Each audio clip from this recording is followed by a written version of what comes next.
She says, I think the Muslim population around the world is overestimated. Ex-Muslims can't be open about not being Muslim, so they're counted as Muslim. Yeah. And I've been saying that a lot, but I wonder if some of the statistical models factor that in.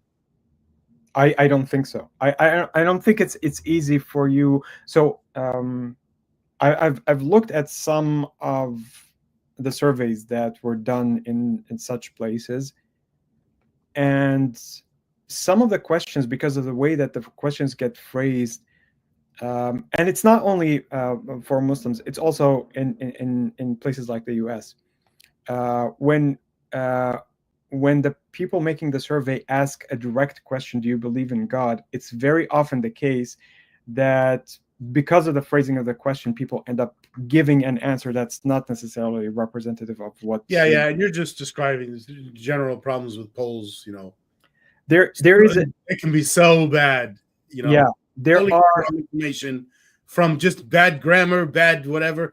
Not even putting a lot of thought into what the question is going to mean to the people when they hear it. There is a very nice technique that some of the smarter surveyors do, which is to give you something that's completely indirect, sometimes giving you several choices.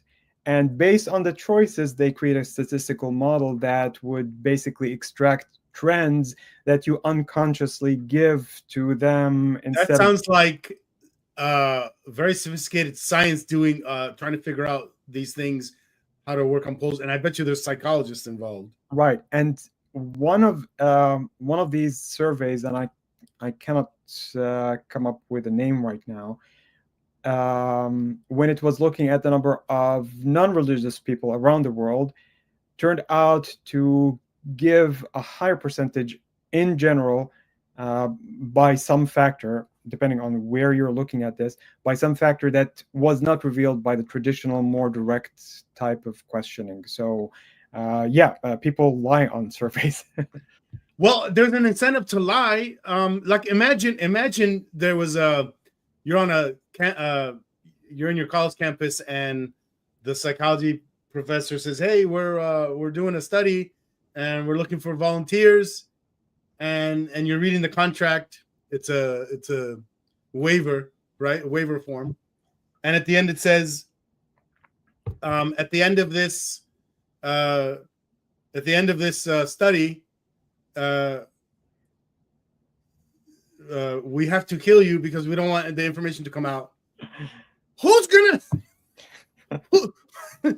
It doesn't make any sense. It's no different than I realized this a long time ago, and maybe it's not true about Saudi Arabia today, but it was like 20 years ago. Rape statistics in Saudi Arabia. You can't trust them. You probably can't trust them very much here in America either, or at least you could say the rape statistics today are more trustworthy than 30 years ago in America. But if you come, now think people in America who don't know about this kind of stuff can't imagine. I couldn't imagine it. I'm in America and born and raised here, and I have Arab influences, and I couldn't imagine it. In Saudi Arabia, if you're a woman, you get raped, you can get in trouble. Again, forget about now, 20 years ago at least. You get in trouble, and I don't mean just socially in trouble, like in trouble by the law. Yeah. And I think there's a huge incentive to not report your rape. It's not 20 years ago. This is actually still the case. If some woman gets raped, it's usually very often the case that she's the one who gets blamed over there. So in the same way, like if there was a poll, this is not a poll, but it's like it. If there was a poll and the question was something to do with, rape, and then if you were to answer, you're going to go to jail. Of course, you're going to lie on the poll. Anyway, so none of the numbers mean anything. So I know, for example, with the Arab Barometer, which does a lot of statistical surveys in the Arab countries, and I've looked at their results in detail. I know that some of the countries first allowed them, and then they prevented them from conducting the surveys at all. So the states themselves said we no longer want to participate.